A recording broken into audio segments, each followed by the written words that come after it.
حسن اخلاق کس کس چیز میں آتا ہے؟ مثال کے طور پر آپ لوگوں سے خندہ پیشانی سے پیش آئیں، یعنی مسکرا کر بات کریں، لوگوں کے ساتھ ان کے غلط رویوں کے باوجود ان سے اچھا رویہ رکھیں۔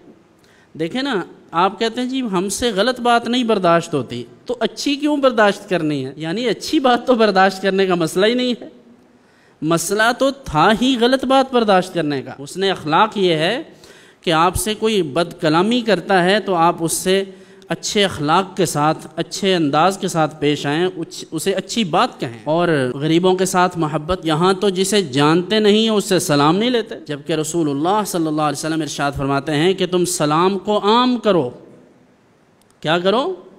عام کرو، ہر ایک سے سلام لو، اور جو بھی تمہارے دروازے پر چل کر آ جائے اس کی آؤ بھگت کرو، اسے کھانا کھلاؤ۔ حضرت مولا مرتضیٰ شیر خدا کرم اللہ وجہہ الکریم ارشاد فرماتے ہیں کہ کسی مسلمان کے ساتھ کسی دوسرے مسلمان کو کام پڑ جائے، اور وہ مسلمان جس سے کسی کو کام پڑا ہے وہ اس کی ضرورت نہیں پوری کر سکتا، فرمایا کہ یہ بات میں نے رسول اللہ صلی اللہ علیہ وسلم سے سنی ہے کہ وہ اس کی ضرورت نہیں پوری کر سکتا تو کوئی بات نہیں، لیکن اس کے ساتھ بول تو اچھا دینا، اس کا حال پوچھ لیں، اس کی خیریت دریافت کر لیں، یعنی اس سے اچھا رویہ رکھے، تو فرمایا یہ بھی کافی ہے اس کے لیے۔